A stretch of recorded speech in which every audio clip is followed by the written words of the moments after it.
Hello everyone on the channel tonight. How is everyone doing? Well, I hope. Alright, so just a few organizational things tonight. Let's see, where am I? Trying to figure out where I put my notes. Alright, I had gotten some feedback last week that people were having questions after my streams were done. Makes sense, especially considering my streams were 2 nights in a row and then off for 5 nights. So I went ahead and set up a Discord to basically a place to ask questions of me, ask questions of each other, get feedback from me, get feedback from each other, to try and help people build their apps and learn web development, those types of things. So I'm going to, if I can find link. My thinking is that I will put a link into the Google Doc that I have set up with this.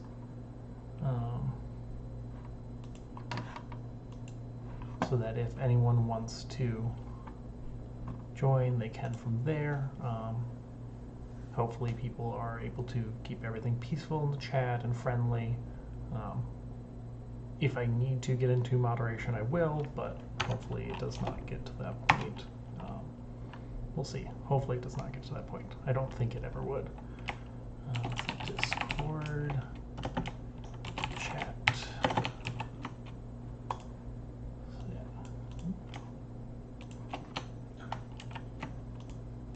Alright, so yeah.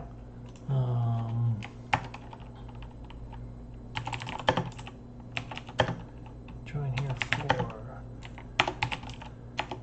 help with questions and problems you run into. So yeah,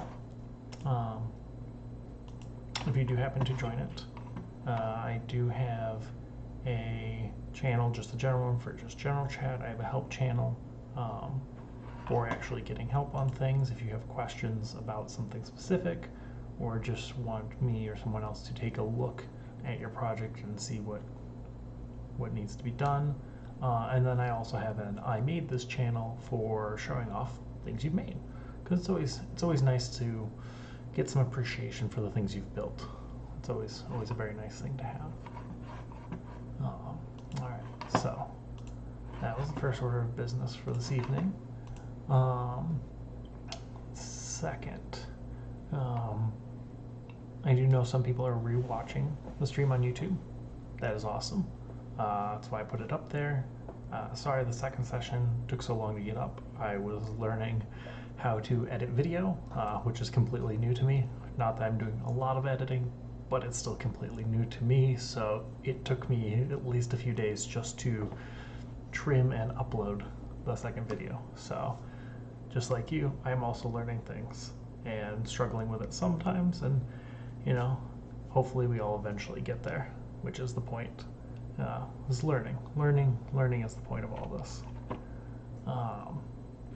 Yeah, so there's that.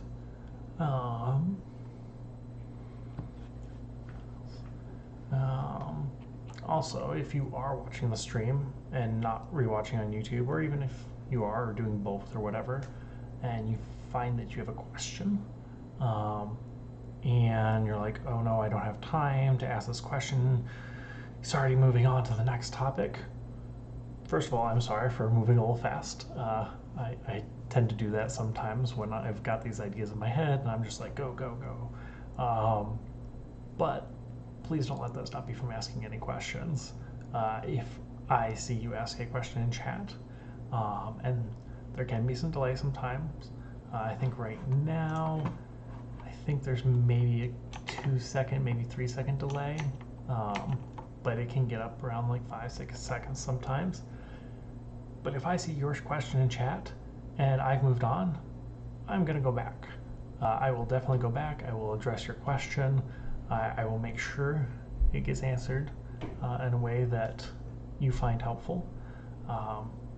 And before I continue on, and then I'll continue on from that point. I won't jump back up to where I was necessarily. I will continue on from your question basically, so that I am not getting too far ahead, because that doesn't help you, and I am here to try and help you. So yeah. All right. Yeah. And then yeah. So I think with that, we will go on to what we're working on tonight. And tonight we are working on building a basic to-do app. Something where I can say, you know, make an app. We'll add that to our do. We'll cover some community topics. We'll add that. Hey, we've done that. We can check that off. A nice little cross out line here. All right, what else? We want to cover some more HTML. We want to talk about CSS and styles. And we're going to learn some more JavaScript. Cool. So there's our tasks for the night.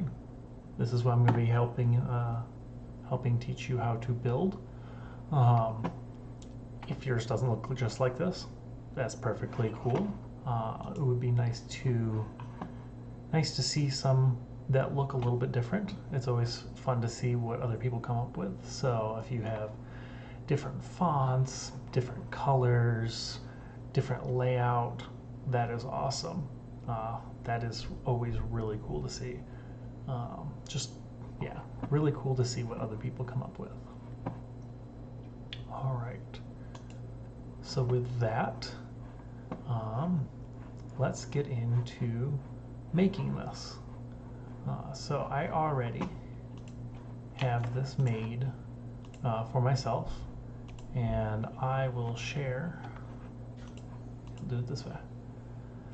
I will copy a link to that and toss that in chat.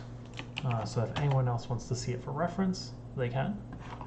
I will also toss it up here. Oh, I already did. Way ahead of myself.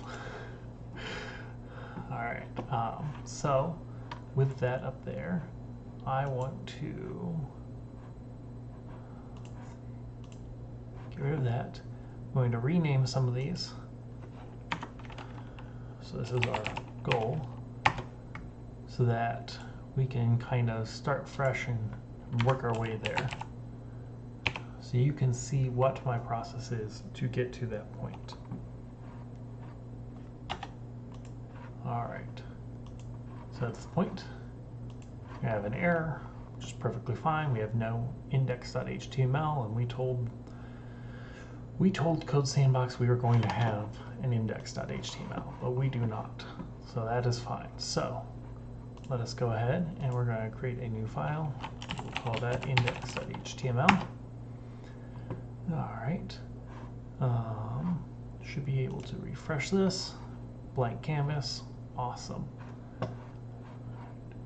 So the first thing I usually do, because I'm a little bit lazy and I don't have to remember this every time, is I usually just kind of copy and paste some of this stuff. So like this doc type HTML that tells our web browser that this is going to be some HTML. I'm just gonna go and copy and paste that in. In my case, if you want to copy it from mine, cool. If you want to copy, just slowly type in what I have up on the screen, also cool. But yeah, that is something that a lot of times when I get to this point in my app, I usually just do a lot of copying and pasting because it's easy. So yeah, so from there, gonna make our HTML tags. Always nice to have those. I know there's some other ones in here. Let's see. So we got our head. Inside our head, we got our title. So head, closing tag. We have our title. And our closing tag, I'm going to name mine Wolf's Things to Do. Remember, this title here is what appears at the top of your application, up here, way up here in the browser. So like simple to do app or to do, this text right here is what appears up here. All right, so after that, so I'm gonna, I just copy and paste this one. This one is just meta space char set, CHARSET equals UTF-8, and it is a self-closing tag right there. Okay, and then I'm going to come down here, and I know I need a body, so I'm going to put that body in, closing tag, and at this point we should have nothing still, but everything should be loading fine. Yep, got nothing. Exactly what I expect. All good. So if we look back at what we're working towards, well, we got title up here. Cool. So I know I need some, I would like some big text up here, big bold text, and I think I would like it to match the same title of the whole web page. So put a new line in here. I'm going to add H1 because I know that's large and bold. And we'll use the same name, Wolf's Things to Do. Put our closing tag. All right, let's see where we're at. Okay, cool. So we got our name up there. It's not centered. Font looks a little different, but that's okay. We still got that up there. That's what we're looking for. All right, so I would like to, we'll just start adding in the rest of these pieces, just kind of get everything blocked out roughly what we want it to look like. So let's see, we got ourselves an input, text input. We've got a button here, so that's in the next row. So we have input type equals text, closing tag. I'm just going to close this over here so I have a little bit more room. And then we said we had a button, and let's just add closing tag. Cool. Hey, looking pretty nice. All right, it doesn't look the same exactly, but hey, it's still pretty close. We also had some placeholder text here so that the user knows, hey, that's what the space is for. So let's come into our input. Let's say place holder, new to do. All right. Doesn't match the text exactly, but hey, this is my variation, my current variation on a to-do app. This is my things to do, and this is my new to do. All right. So after that, we have 3 buttons in a row. Well, these ones I didn't talk about these ones before when I was showing off. These are kind of filtering. Probably would be good to have a label right here. Should probably add that in our case. See, we have 1 that's complete and we have 4 that are not complete. So we could filter to just the ones that are not complete, or we can filter to only the ones completed, or we can filter to all of them so we can see all of our to-dos. Pretty handy. Usually I'm guessing you would want the not complete ones, because this is what we have to check off. So check them off, and then I'm like, oh shoot, I didn't mean to check those off. Okay, so I have to uncheck those, and we can go back and say, all right, here we go. So 3 filtering buttons, but I want to add a label to mine. So go to the end of the row, hit the end key there, make a new row, make a label here, and it's going to say filters, colon, closing tag. Okay, that's on the, looks like it's on the wrong row here, but let's just keep going forward a little bit. I'm going to put this on a new line here, button, let's say all, and closing tag.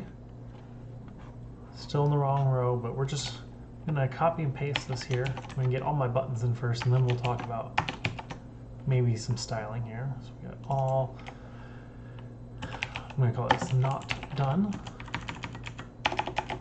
and done. Okay, so we got our buttons in. Not exactly, I'm not happy with the layout here. I wanted it a little bit closer to this, but you know, it is what it is for now. That's fine. We'll get there. All right, so then we have our list of to-dos.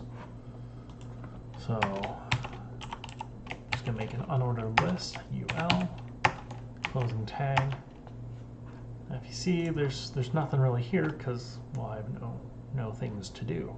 So I'm just going to put in a little dummy thing to do, just a little placeholder. You can call it placeholder to do.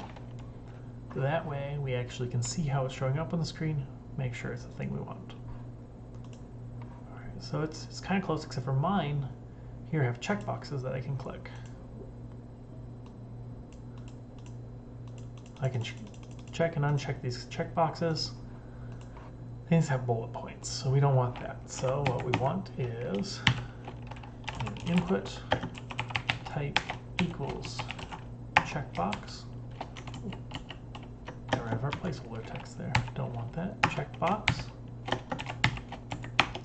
All right, there we go. Nice checkbox. Got our little bullet point, which is fine. Like I said, we'll get to styling later, but got our checkbox. Cool. All right. So from there, we got the general layout of we got the general pieces, I would say. We have our title, got our title. We have our new text field and our button to add it, matches here. We got our 3 filtering buttons here, 3 filtering buttons here, a little extra label to make things nice. We got a list of to-dos. So now that we have most of the pieces in play, at least as far as what we think we need, we can go and do some styling. So the first thing we need to do is I have this very much centered on the page, and all is a column. So I kind of like to do the same thing. So what we're going to do, I'm going to close my preview, and open up my files, and I'm going to create a folder here called source. Inside source, I'm going to create a new file called styles.css. Now, styles.css, the CSS file type, this is going to be very similar to what we were doing last week, where last week we had in our head, we had a style tag. And then in here we were doing things like my title, and we would set things like color red so that we could make things red. Anything that had the class my title now would have font that's red. Well, instead of putting everything in one giant file, we can actually break this out into a separate file, a CSS file. CSS is cascading style sheet. Yes, if I remember correctly. All right, so in our CSS file, first thing I want to do, so I want to get everything on the whole page centered in a column. So I'm going to take that body tag, same one, this body tag right here, for all body tags, and we only have one. Close this over here. I want to display, and I want flex, and then I want flex dash direction, and I want it to be a column. Save that. We're going to check our preview.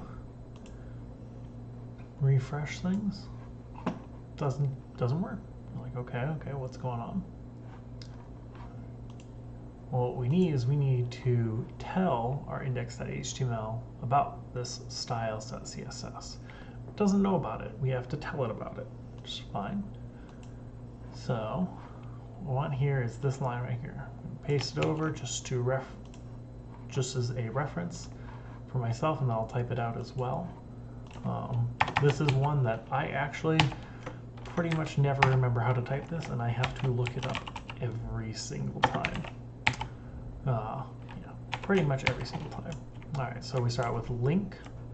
So we want to link this style sheet. And this is rel style sheet. Then we have an href, which is just a way of saying where this file is located relative to our current file. And it is located at source/styles.css, which you can see in our little file explorer here. We have our index.html, which is this, and relative to index.html we have source and then styles.css. So source/styles.css. So close this. I'm going to get rid of this little reference comment here. And let's look at our preview. Well, hey, we got everything in a nice column now. Not centered, but it is very much everything is in a column. All my buttons are now in a column. Cool. All right, so to get everything in the center, I'm going to say align dash items, and then I'm going to arrow down to the center here, semicolon, save that. It refreshes for us. Hey, everything is nice and centered now. Sweet, sweet, we're getting closer. Getting a little bit closer to this. All right. Now, this is in the center. However, I want my input and my button to be in the same row, and they are not. So, how am I going to do that? I'm going to come in here, add some space in here, just visual space. It doesn't actually affect the website at all. It's just some visual space for me. I'm going to add a div.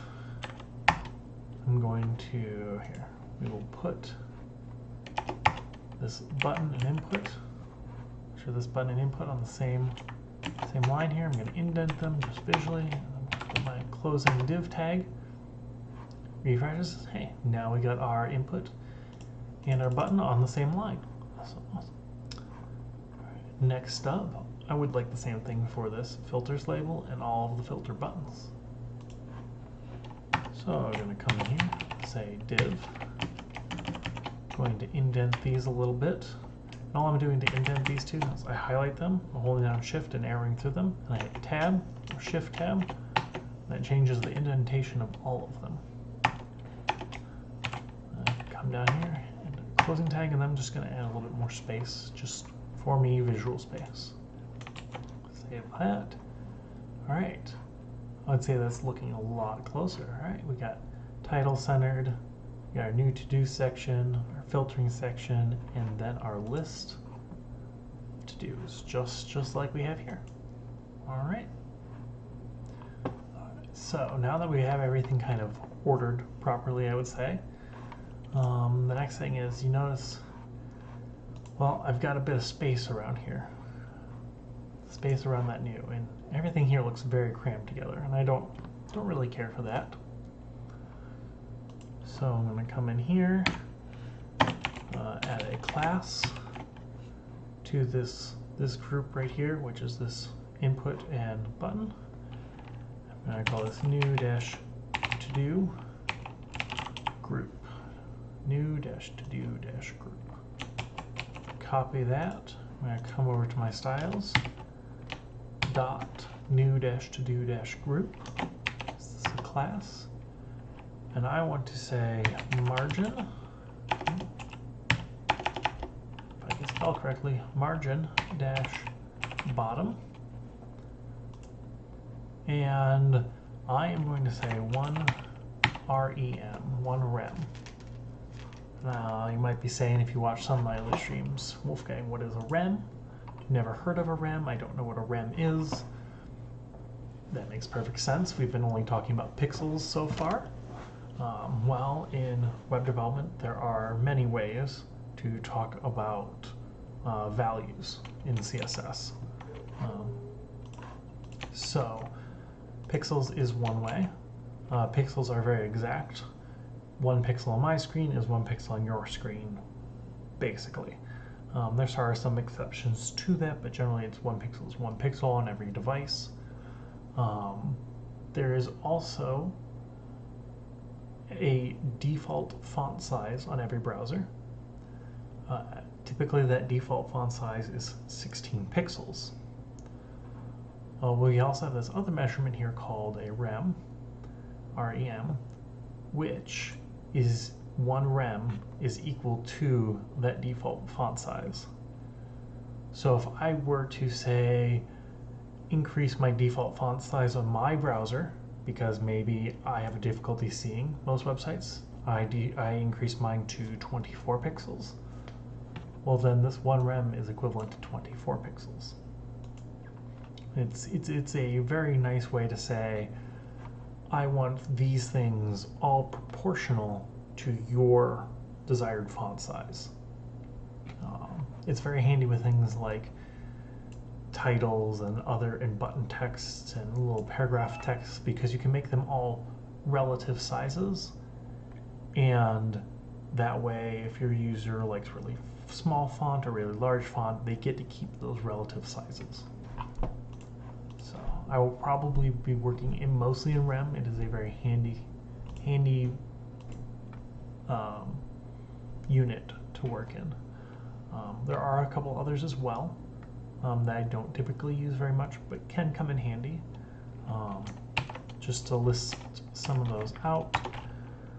So if I would do margin dash spell. We could also do one EM.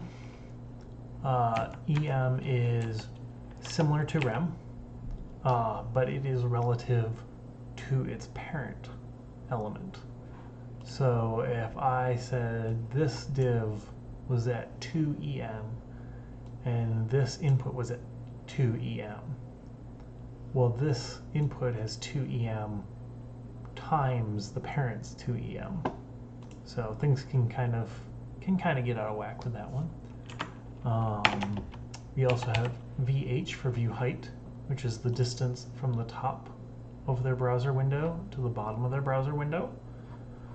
So if I said 100 view height, that is this full height right here, full height. If I said 50 VH, well, that is half of this. No matter how big or small I make it, it is always half. There's also VW for view width. Same idea. 100 view width is the full width. 50 is 50% of the view width. There are also percentages. Percentages are relative to their parent. So again, if I said this input was 50%, well, that means it's 50% of the parent. If I said this div is 50%, that is 50% of the body. So this input then, if both these are 50, the input is then 25% of the body. So do be aware of that working with percentages. All right, so back to where we were. Hopefully that wasn't too much of a tangent. All right, so we have our 1 rem here. So I got my spacing. Yeah, all right, spacing I want. So now let's start at the top. Let's talk about our title. If you notice my title here, it's kind of boxy looking, sans serif. Got lots of serifs here, not very boxy looking at all either. So to do that, what I'm going to do is I am going to Google for some fonts. I want Google's fonts specifically. We're going to go to fonts.google.com. Also never bothered to remember that name. I always just Google for it. And yeah, so let's find a font we like. Try and find a semi-random one. Let's see. Here's a nice dark, bold, like this one, Passion 1. So I'm gonna click that. Okay. So we have some regular 400, bold 700, black 900. These are talking about like the boldness, basically. 400 is in the middle, As you go up in numbers, it gets more and more bold. As you go down in numbers, it gets less bold. You know, I think I kind of like this. Now let's go for 400. So I'm going to select that one. Come up here. I could download it, but I don't want to in this case. In this case, I'm just going to embed it. They give us a nice little link here.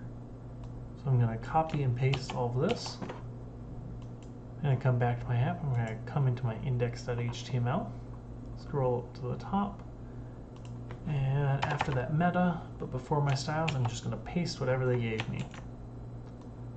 Save that. Take a look here. So what we're linking here is it's a style sheet, very similar to our CSS. However, instead of just styles, we're importing a font this time. And you can see that, hey, it hasn't done anything yet. Well, we need one more little part. We're going to go back over to fonts.google.com.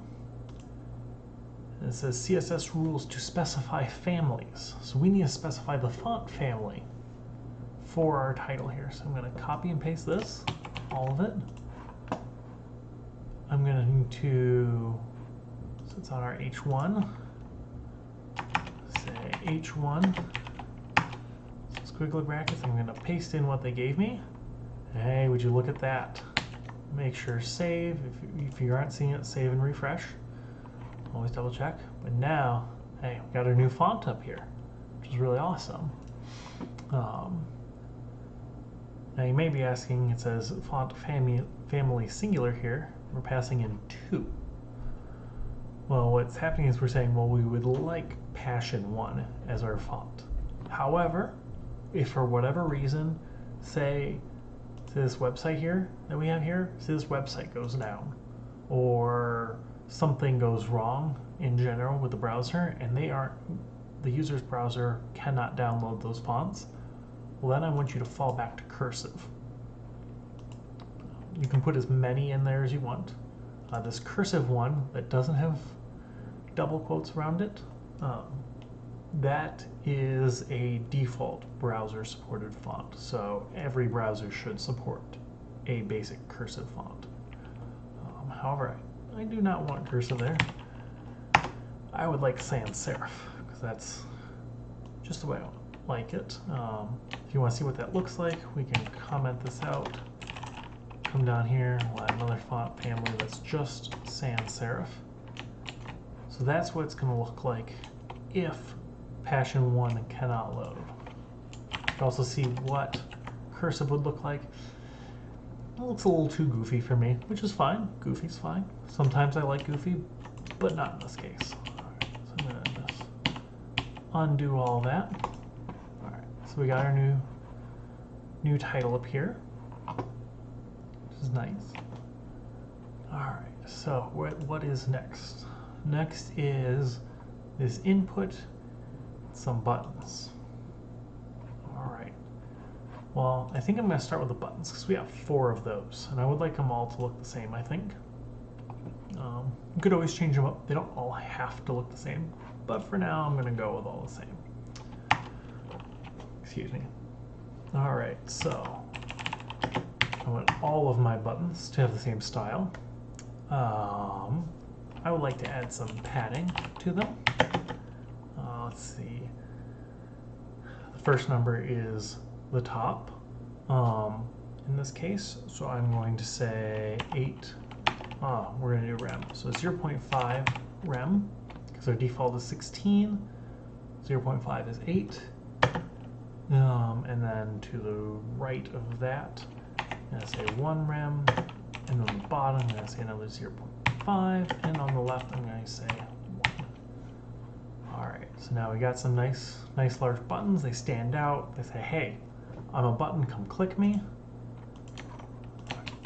I also like, if you notice, like, if I put my cursor over filters and over done, my cursor doesn't change. I'm a fan of my cursor looking like it's going to click something.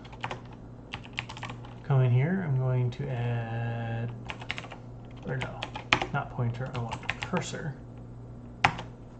and I want my cursor to be a pointer. Now when I hover, there we go. Now it looks like the little hands, like it's gonna click something. That's what I'm looking for. If you want other ones, there are plenty of other ones to look through for pointers. There's some fun little ones in there. But yeah, that's what I'm looking for. All right. Now also, didn't say this before, but depending on what browser you're using, these buttons might look a little different by default. I'm currently on Firefox, just what I'm using at the moment. So my buttons are going to look slightly different. I'm also on Windows, which makes them look slightly different. If you're on Safari on a Mac, your buttons are probably going to look pretty different to mine right now. But that's okay. Maybe that's what you want. Maybe you want your buttons to look like the computer and browser the user is on. In my case, though, I want mine to look the same across every computer. So next, I'm going to say background-color. Let's see, what color would I like? I'm going to do mine in RGB, just because I'm comfortable with that, and I'm building this, I guess, as a team of one right now. Unless anyone has any suggestions for a color of a button, feel free to chime in. I will take your suggestions. Let's see. I'll wait to see if there's any suggestions. I'll come back to that one. All right. We're also going to do a border. We'll make this one fun. Hot pink. All right. Let's try and see if I can get hot pink. So I would guess that there's a lot of red in hot pink. So between 0 and 255, I would guess that's probably 255 red. I'm gonna guess that there's not too much green or blue, but there's definitely some in there because it's not just red. It's a little bit towards the white side. So there's probably some green and blue. So we'll say 75 green and 75 blue. Oh, I would say that is not bad. Not quite, but not bad. So if we can get a little closer, what happens if we bump green up and blue up to 95? Undo. Let's go really high. Let's say 175. Let's see. I would say that is much more close to pink. Maybe a little salmon. Let's try 155. Ooh, and actually no. Where was that? Oh, would you look at that? I would say pink. Oh, also did not know that. Code Sandbox, if I hover over here, gives me a little color picker. That is pretty handy. Not all apps have this. This is actually pretty awesome. I would say that is actually pretty darn close on hot pink. I think I'm gonna leave it there for now. All right, so border. Almost kind of curious if what color would go with hot pink. I am not sure. If anyone has any suggestions for a color that would go well with hot pink, by all means, please suggest it. I am not sure. But we will say until then that our border is 3 pixels and it is solid and black. All right, let's go with black. We'll just type it out. We won't do RGB000. We'll just go the word black. That's pretty easy. I would say that's pretty awesome. All right. Now, actually, let's go with this. So, we know that when we point at these, our cursor turns to a pointer. If we tab over them, well, we can't really see us tabbing over them. That's not good. Pretty poor accessibility. So let's do something here. Let's do button : active. Now this active thing is saying when the button is active, I want it to be styled this way. So I'm going to copy and paste this border down here. Back up here, I'm going to actually use the same pink instead of black. Oh, forgot my closing parenthesis. All right, so I'm also going to say I don't want it just when it's active. We're going to do comma button colon focused and comma button colon hover. Focus, it might be focus. That the different colors there kind of said to me that I probably had something wrong there because all these should be the same color. All right, so active, focus, and hover. So when I go and I hover over these buttons, I would like the same border width, same border style, but a different color. Or when it's active or when it's focused. So let's see. Look at that. All right, so now when I hover over them, or if I click here and I tab through them, now the user can tell, hey, this is where my focus is at. Now I'm on all, not done, and done. Super, super handy. Super handy. It's always advisable to make your website accessible, which is a whole very large topic on accessibility. There are tons of tools out there to help with accessibility, but just in general, giving the user a way of identifying where they are at is super important. All right, so we got the style of our buttons. Awesome. Oh, one other thing I wanted to do to them, just because I like a slightly larger font. I like some font size. Let's try 1 rem. A little bit bigger. Nice. I like that. All right. Now, where are we at? So we got our buttons, we got our title. Let's stay at the top here since we're kind of working our way down. Let's go over our input. All right, so input. I'm going to do some square brackets because we want to specify that its type is equal to text. Because remember, this is also an input down here. So we have 2 inputs here. I want the one that specifically has an attribute of type equals text. All right, so I think I would like the same font size for that. I think that's the first thing I would like. So we do font dash size 1 rem. Cool. Now I think I would like similar padding here. So I'm just going to copy and paste that padding.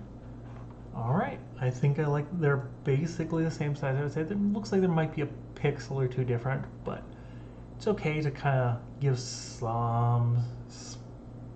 Can I round the corners? Yes, I can round the corners. So let's show that quick. So that is us modifying the border dash radius, and we give some unit to that. Let's just try out 1 rem and see what that looks like. Got ourselves some nice round buttons.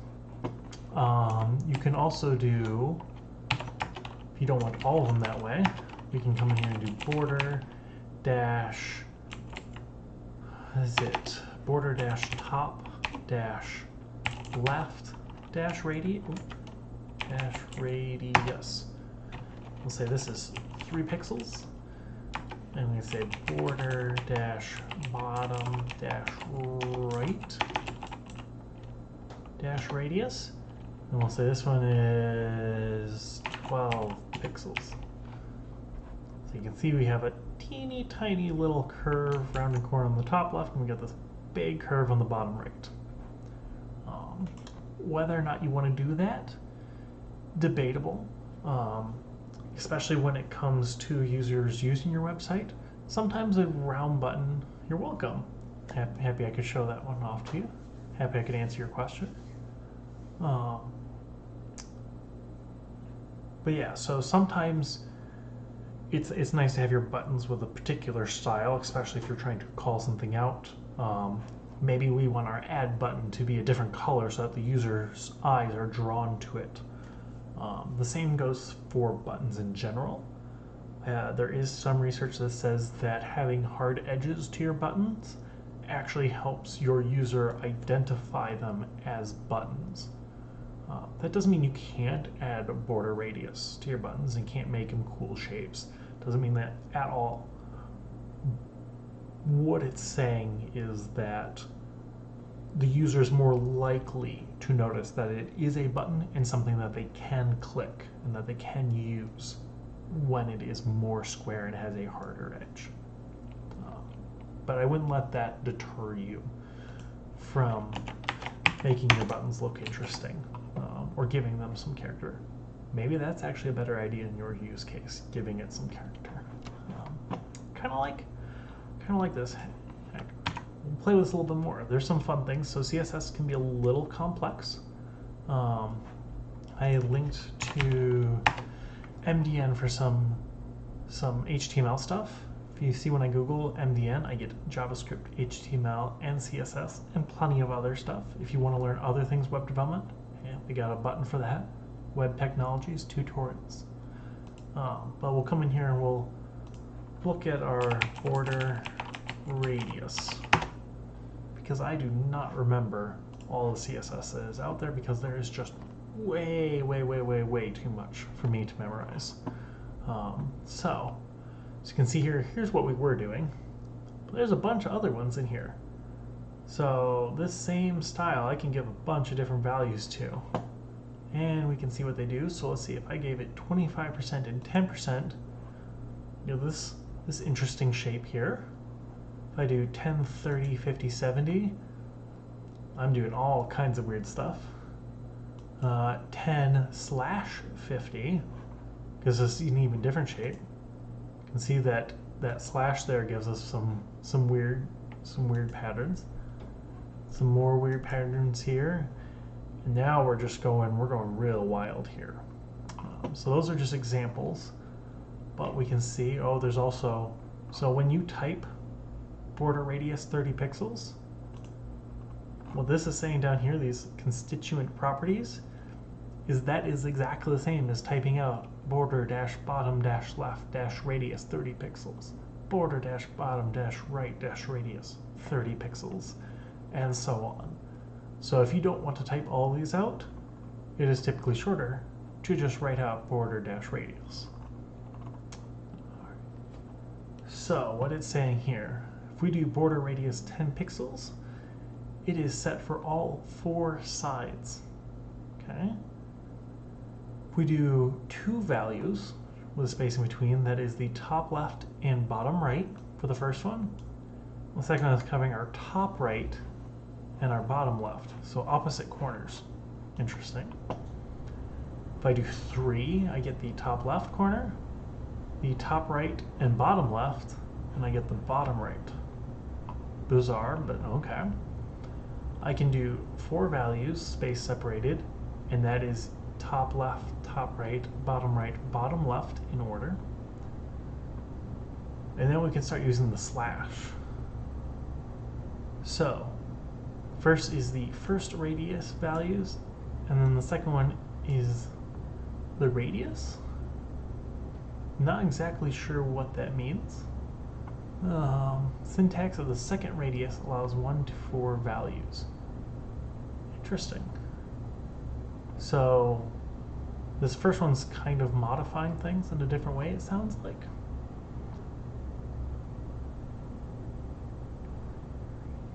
Allows 1 to 4 values. Okay. Interesting. 1, 2, 3, or 4 length or percentage values. So it's giving us a whole bunch more information. I do not fully understand all of this, but hey, that's normal. That's okay. We're all learning together. So, which one was it? There was one up here that I kind of liked. This one. I'm just going to copy this one, just because that looks fun. Copy this one, paste it. Okay. And let's modify these a little bit. It's at 50, I'm going to do 40. That shifted things a little bit. Let's go with it. Here, let's do this one. Do 40, I believe that was the top right. Yep. There are top left, top right, bottom left. And we're going to go, and if I go 0% here, so I can get real sharp. Yeah, it's a little too sharp. We'll do 2%. 5%? All right, let's go with that. I don't know what you would call the shape, but we're going with it. All right. So, filters. Got this, we're down here. Filters. Filters is where I'd like to go next. Let's see, that is a label. I'm going to give this class name.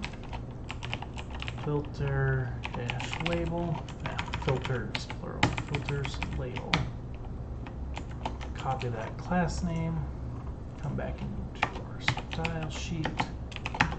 I want this font family to just be sans serif. Don't want anything fancy, just sans serif. I'm not gonna import a separate style or font family in this case. Okay, so I got that. All right, let's come down here. So our list. So we know we're working with an unordered list. Now by default, every browser has some like default stylings. For example, like with our H1, made it large and bold. Well, it does the same thing with unordered lists. It gives us some various things. So I know just from over time that has a few. Here, let's actually do it this way. Open my thing in a new tab here. I'm going to right click on my page and I'm going to inspect element. And I don't like this layout. Let's see if we can change this layout. Let's try these dots. I'm going to dock it to the right. To get to that menu, every browser is a little different. Sometimes you can hit F12. Sometimes you can right click on your browser and inspect element will be an option. If you are on a Mac and using Safari, I believe, if I remember correctly, you have to go into one of the menu options, and there should be an option to turn on developer settings. I don't remember where it is because it's been a while and I do not have Safari on this computer. If anyone is curious later, feel free to message me in that Discord, and I can try and help you there. Or if you want to Google around for it and try to figure out how to turn it on, that's another good way to find it. All right, so anyways, we are looking here. I need to adjust some things. So first thing we can see, this right here is our app. So we got our doc type HTML. We got our HTML tag here, our head one, our body one. As you notice, as I hover over some of these, like body and head, it highlights a bunch of stuff on our web page itself. So what I would like to do is I would like to find our list. So we got unordered list down here. I'm going to click that. Okay, so now I've got that selected. And if you notice, there's like some yellow green on the top and bottom, and there's some purple going on the left. We're going to talk about what those are, because I would like to get rid of those and kind of define them myself. So those, let's see here, we got our layout tab here in Firefox. If we scroll down, if you're using Chrome, there should be similar menus. They are slightly different. They might have slightly different positions where the menu options are, but they should still be there. So we got some colors here. We have this yellow margin, and if we hover over it, you can see on the left side that shows up on the top and bottom. We can see that it is 16 on the top and 16 on the bottom. And the purple here is padding. We got 40 on the left. And the blue here, that is our content. That is what the actual content is, and that is 127.417 wide and 20.3333 tall. But what we're concerned with is we're concerned with this margin and with this padding, and I would like to get rid of those. So I'm going to say, hey, where are those coming from? I didn't put those there. Did somebody else put them there? Did the browser put them there? So we click on this computed tab up here. No CSS properties. Okay, so that one says to me that, hey, it's probably coming from the page itself. For example, in comparison, if we click up on our new to-do group up here, our div class that is this input in this button, and click on computed, hey, margin bottom 16 pixels, I added that. We can see here it's coming from styles.css originally. So yeah, I was the one that added that. I remember adding that in this case. So if you're on Chrome, I think computed will show you. Oh, hey, I did not notice that here. Firefox, we have to click an extra button. In Chrome, I'm pretty sure these show up naturally. So it has some align content, align items, a bunch of other stuff. But remember, we were talking about margin and padding. So if we scroll down, M becomes before P, LM, margin bottom 16 pixels. I'll want that, so I'm going to have to override that. Margin top 16 pixels. The other one we were talking about was padding. And padding. Padding left, 40 pixels. See, I don't want that. So, come back to working our app. So,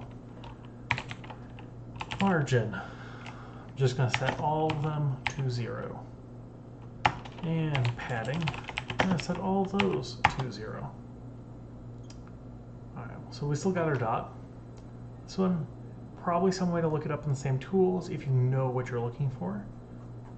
This one I probably originally found by Googling for it many years ago. This is list-style.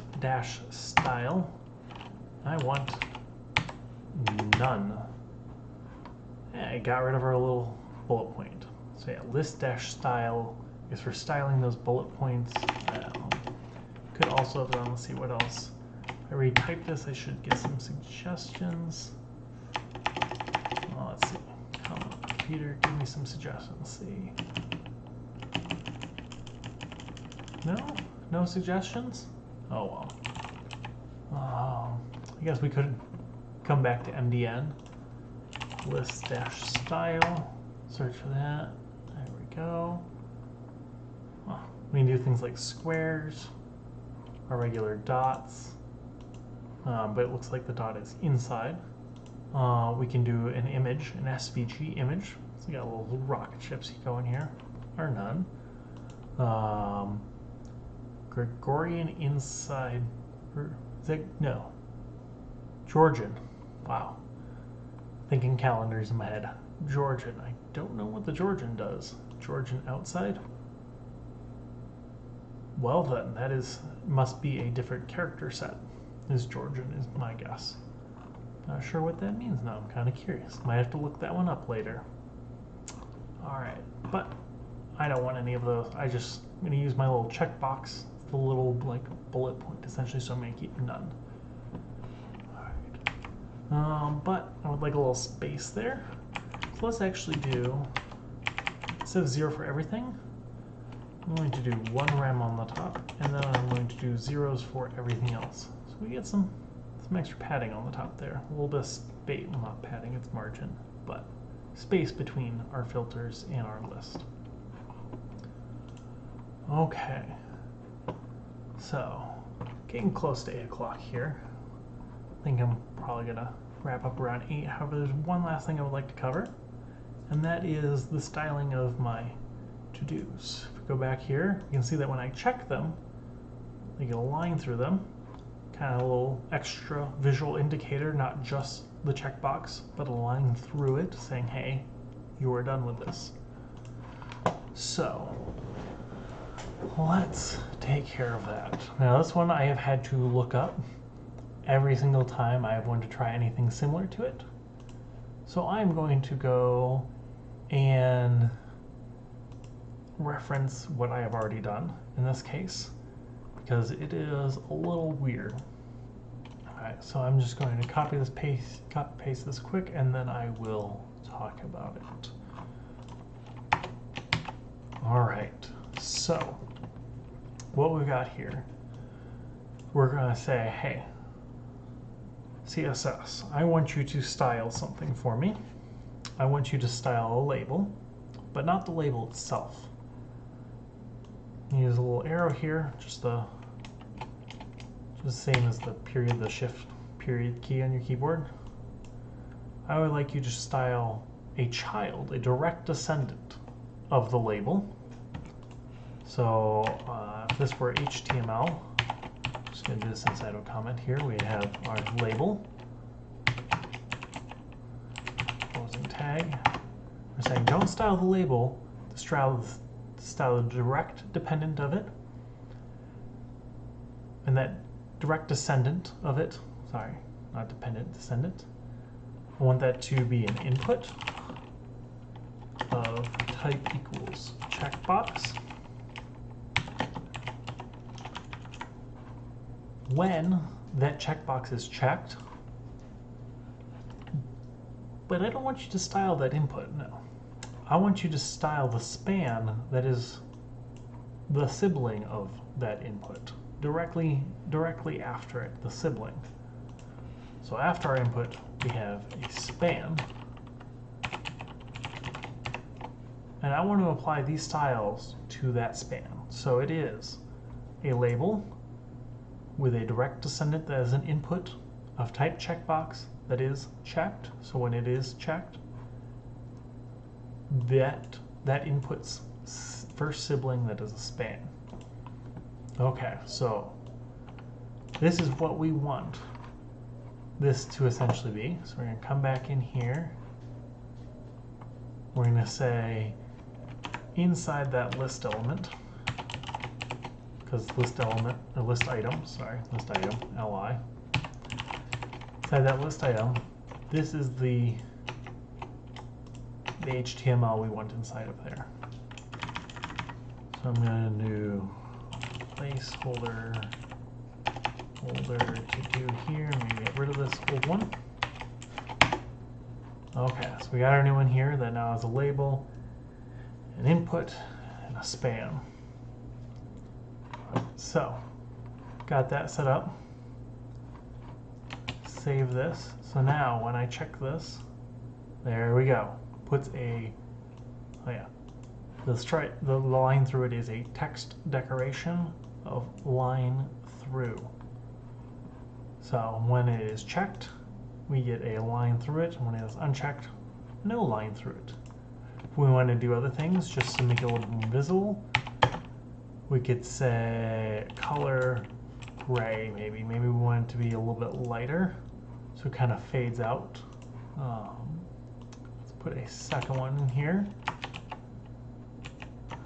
so we can see the difference of what it looks like when it's checked and when it's not checked. So the darker one stands out a little bit more than the undarkened one, which is, hey, it's pretty awesome.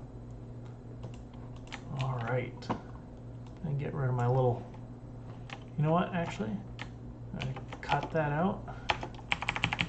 I'll place it right above here so we can kind of see what this means.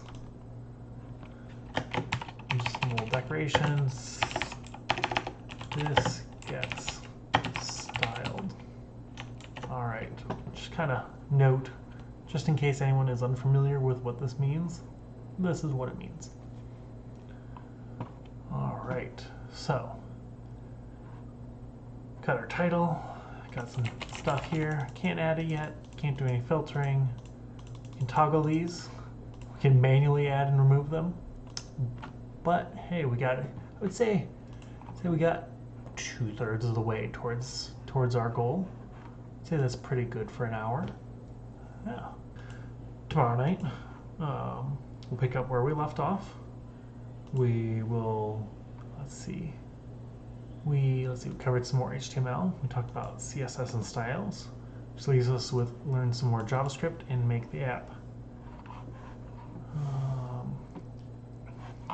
So that leaves us with typing in here, clicking add to add our things, some filtering, and then maybe we can then talk about two, which I don't have implemented here.